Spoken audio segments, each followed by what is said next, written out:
ஆண்டவரும் இரட்சகருமாக இயேசு கிறிஸ்துவின் இனிய நாமத்தில் யாவருக்கும் அன்பின் வாழ்த்துக்களை தெரிவித்துக் கொள்கிறேன். அருமையான தேவப்பிள்ளையிலே, புதிய நாள் புதிய நம்பிக்கை தின தியானத்தின் மூலமாய் இந்த நாளில் கூட உங்களை சந்திப்பதில் நான் மிகுந்த மகிழ்ச்சி அடைகிறேன். அல்லேலூயா. இன்றைக்கு கூட கர்த்தர் நமக்கு கொடுக்கிற வார்த்தை என்ன? ஏசாயா தீர்க்கதரிசன புஸ்தகம் 26ஆம் அதிகாரம் 8வது வசனம் கூட நான் வாசிக்க கேட்போம். கர்த்தாவே, உம்முடைய நியாய தீர்ப்புகளின் வழியிலே உமக்கு காத்திருக்கிறேன்.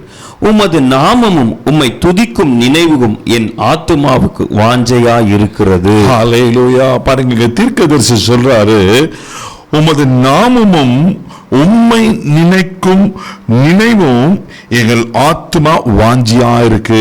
ஹல்லேலூயா. தேவப்பிள்ளையில பாருங்க, அவருக்கு என்ன வாஞ்சனா, ஆண்டவர் நாமத்து குறித்தும் அவரை நினைக்கிற நினைவு குறித்தும் எப்பவுமே அவர் வாஞ்சிக்கிறார்.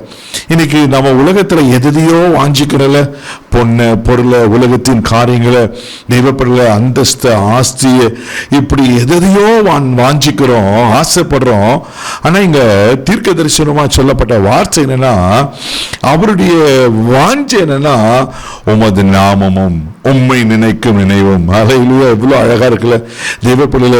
யார் அவர் நாமத்தையும் 24/7 அவர் நினைப்பிலேயே இருக்காங்களோ அங்க வாழ்க்கை சாதாரணமா இருக்கும்னு நினைக்கிறீங்க? யோசித்து பாருங்க, அவங்க வாழ்க்கை கர்த்தர் மேன்மையா வைப்பார். ஹல்லேலூயா. ஏசாயா 9:6 வாசிப்பீங்கன்னா, அவர் நாமங்கள் அழகா பட்டியல் இருக்கும். அதிசயமானவர், ஆலோசனை கர்த்தர், வல்லமை உள்ளவர், நித்திய பிதா, சமாதான பிரபு. அந்த நாமத்திற்கார அத்தனை ஆசீர்வாதங்களை அவர்களால் அனுபவிக்க முடியும். ஆமென். தேவப்பிள்ளை, அது மாத்திரம் இல்லாம நீங்க தொடர்ந்து வாசிங்க, எபேசியர் நிருபம் 1ஆம் அதிகாரம் 20வது வசனத்தை கூட இப்படியே அப்போஸ்தலனாகிய பவுல் எழுதுகிறார். வாசிக்க கேட்போம். எல்லா துரைத்தனத்திற்கும் அதிகாரத்திற்கும் வல்லமைக்கும் கர்த்தத்துவத்துக்கும் இம்மையில் மாத்திரமல்ல மறுமையிலும் பேர் பெற்றிருக்கும் எல்லா நாமத்திற்கும் மேலாய் அவரை உயர்ந்திருக்கத்தக்கதாக. ஹல்லேலூயா. பாருங்க, பவுல் எவ்வளவு அழகா சொல்றாரு. துரைத்தனத்துக்கும் அதிகாரத்துக்கும் வல்லமைக்கும் கர்த்தத்துவத்துக்கும் இம்மையில் மாத்திரமல்ல மறுமையிலும் பேர் பெற்றிருக்கும் எல்லா நாமத்திற்கும் மேலாய் உயர்ந்திருக்கத்தக்காக. யார் நாமங்க? இயேசு என்ற நாமம். அந்த நாமம் சாதாரண நாமம் அல்ல. தேவப்பிள்ளைகளே, வானோர் பூதலத்தர் யாவரையும் முழங்காலில் முடங்க வைக்கிற நாமம். ஆமே. 30 முக்கோடி தேவருக்கு மேலா உயர்ந்திருக்கிற நாமம் அந்த நாமம்.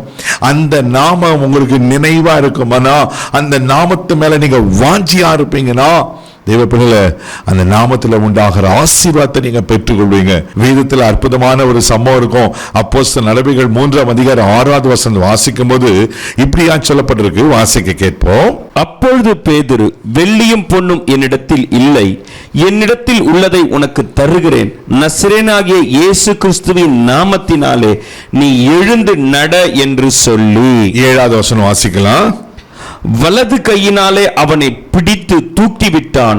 உடனே அவனுடைய கால்களும் கரடுகளும் பலன் கொண்டது. ஹல்லேலூயா. பாருங்க, நீங்க 8வது வசனம் வாசித்தீங்கன்னாக்கா, அவன் குதித்து எழுந்து நின்று நடந்து குதித்து தேவனை துதித்தான். பிறந்த நாள் முதல் சப்பானிங்க, பிறந்த நாள் முதல் சப்பா நடக்க முடியாது. அவனை தேவாலயத்தினுடைய என்ட்ரன்ஸ்ல வச்சு பிச்சை கேட்கும்படி வச்சிருந்தாங்க. அவன் ஒரு பிச்சைக்காரன், நடக்க முடியாது. பிறந்த நாள் முதல் சப்பானி. தேவப்பிள்ளைகளே, எப்பவுமே பிச்சை கேட்கிறாரு. அந்த நேரத்துல பேதுரு யோவான வராங்க. அவர்களும் ஏதாவது கிடைக்கும் அப்படின்னு சொல்லிட்டு கேட்கும் போதுதான் அவங்க சொல்றாங்க, வெள்ளியும் பொண்ணு என்னிடத்துல இல்ல, என்னிடத்தில் உள்ளது உங்களுக்கு தரேன். அவரிடத்துல இயேசுவின் நாமம் இருந்தது. அல்லேலூயா. இயேசுவின் நாமத்துல எழுந்து நடவென்று சொல்லும் போது வேதத்தில் வாசிக்கிறோம், அவன் பலன் அடைந்து நடந்து குதித்து தேவனை துதித்தான். தேவப்பிள்ளையே, ஆமென். அந்த நாமத்துக்கு அவ்வளவு பெரிய வல்லமை இருக்கு. அதனால யோவான் 14:14 ஆண்டவர் சொன்னாரு, என் நாமத்தினால நீங்க எதை கேட்டாலும் அதை நான் செய்வேன்னு. இன்னைக்கு அந்த நாமத்தை நினைக்கிற நினைவும் அந்த நாமத்தை உயர்த்துகிற துதியும் உங்க நாவுக்குள்ள இருக்குமானா, தேவப்பிள்ளை, அந்த நாமத்தை நீங்க வாஞ்சிப்பீங்கன்னா, நிச்சயமா சொல்றேன், எப்படி முடவன் நடந்தானோ உங்க வாழ்க்கையில் எதெல்லாம் முடமாக்கப்பட்டிருக்கிறதோ கர்த்தவங்களை ஆசீர்வதித்து கனப்படுத்த உண்மையில இருக்கிறார். கண்களை மூடி நம்ம ஜெபிக்கலாம். அன்பு தகப்பனே, உமக்கு நன்றி சொல்லி துதிக்கிறோம், ஸ்தோத்திரிக்கிறோம்ப்பா. ஆண்டவரே உமக்கு நன்றி அப்பா. என் நாமத்தினால எதை கேட்டாலும் அதை செய்வேன் சொன்ன கர்த்தர். ஆண்டவரே ஆமாப்பா, உமக்கு ஸ்தோத்திரம். அன்றைக்கு பிறந்த நாள் முதல் சப்பானி முடவனை நீங்க நடக்க பண்ணுவீங்கன்னா இன்றைக்கு உங்க நாமத்துல நான் ஜெபம் பண்றப்பா. யார் யார் எதை வாஞ்சிக்கிறாங்களோ அவளுக்கு அது நிறைவேறுவதாக இந்த நாளில் அது ஆசீர்வதிப்பீராக. ஆண்டவரே உங்க நாமத்தை நாமமோ உங்களை நினைக்கிற நினைவோ எங்களுக்கு வாஞ்சியா இருக்கட்டும். அந்த நாமத்தை வாஞ்சிக்க உதவி செய்வீராக. ஆண்டவரே உமக்கு ஸ்தோத்திரம். இந்த நாள் முழுவதும் கரம் பிடித்து நடத்தும் தெய்வீக பாதுகாப்பு கோப்படும் எல்லா தீங்குக்கு விலக்கி காத்தலும் பொறுப்படுத்துதலும் ஆசீர்வதியும் இயேசுவின் மூலம் ஜெபம் பிதாவே, ஆமென். அவர் நாமத்தை கூப்பிடுங்க, அற்புதங்களை பெற்றுக்கொள்வீங்க. God bless you.